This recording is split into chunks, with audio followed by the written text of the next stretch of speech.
चलिए buddies, इस video से पहले हम लोगों ने यहाँ तक important English BA BSc BCom the English prose and writing skill the important question with answer देख लिया था।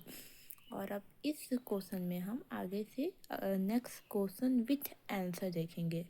Okay, so the question is, what is the significance of the last leaf in O Henry story? O Henry की story में last leave का क्या significance है? So it O Henry की story में last leave it represents hope and sacrifice.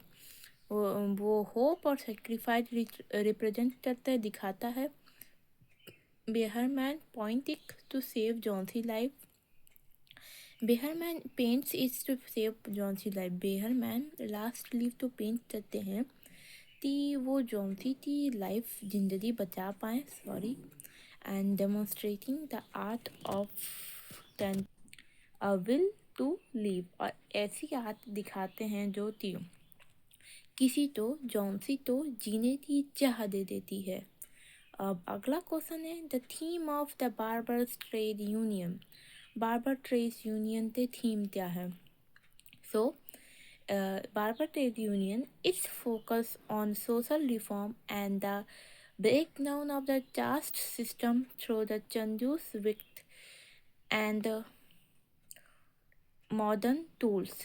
So इसका theme, main theme ये है शॉर्ट में कि कास्ट सिस्टम डिस्क्रिमिनेशन जो होता था उसको ये क्रिटिसाइज करता है। इसमें कैरेक्टर है जो बच्चा है चंदू, वो एक बार्बर होता है। वो कैसे मॉडर्न तरीक़ों से लोगों को समझाता है कि हर लेबर, हर काम इक्वली इम्पोर्टेंट है एक सोसाइटी को रन करने के लिए। कोई भी काम ऊंचा या कोई भी काम नीचा नहीं होता। ओके, सो अगला क्वेश्चन है, what is aphorism? So aphorism is the brief statement of truth, यानी एक छोटा सा स्टेटमेंट जो कि सत्य हो। और इसका एग्जाम्पल है, नॉलेज इज पावर। नॉलेज क्या है? पावर है।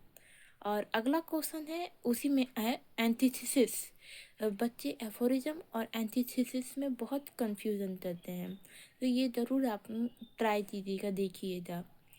तो यूजेस कंट्रास्टिंग आइडिया इन है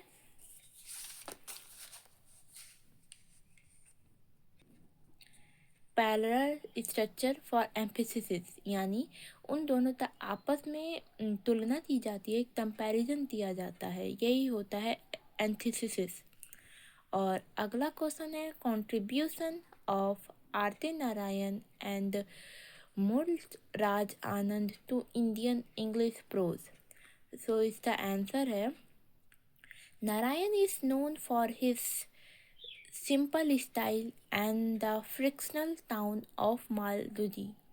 नारायण जो किसके लिए जाने जाते हैं? अपने सिंपल स्टाइल के लिए और अपने एक फ्रिक्शनल टाउन, यानी जो भी टाउन, जो शहर है वो वास्तविकता में नहीं है लेकिन फ्रिक्शनल टाउन है, और जिसका नाम है मालगुडी।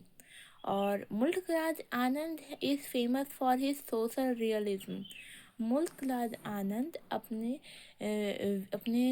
जो उनके कार्य है उनसे सामाजिक दर्पण दिखाते हैं, by depicting the struggle of working class.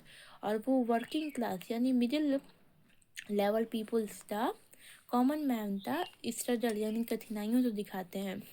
अगला क्वेश्चन है, define plot and characterization. Plot और कैरेक्टराइजेशन तो डिफाइन करना है हम तो पहले हम प्लॉट तो करेंगे। Plot is the sequence of event. Plot क्या है? सीक्वेंस ऑफ इवेंट है इन अ स्टोरी, किसी स्टोरी में। कैरेक्टराइजेशन, और कैरेक्टराइजेशन क्या है? इज द प्रोसेस है, उस प्रोसेस है by which the writer reveals the personality of a character, जिसकी वजह से जो राइटर है वो किसी कैरेक्टर की पर्सनालिटी रिवील करता है कि ये कैरेक्टर अच्छा है कि बुरा है।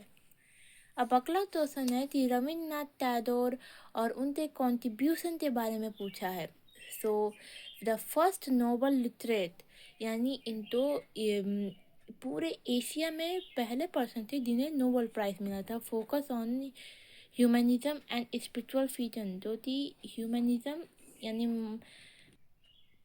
जो थी मानवता, और स्पिरिचुअल फ्रीडम तो ज़्यादा जोर देते थे, उस पर ज़्यादा लिखते थे। और अगला है आरती नारायण।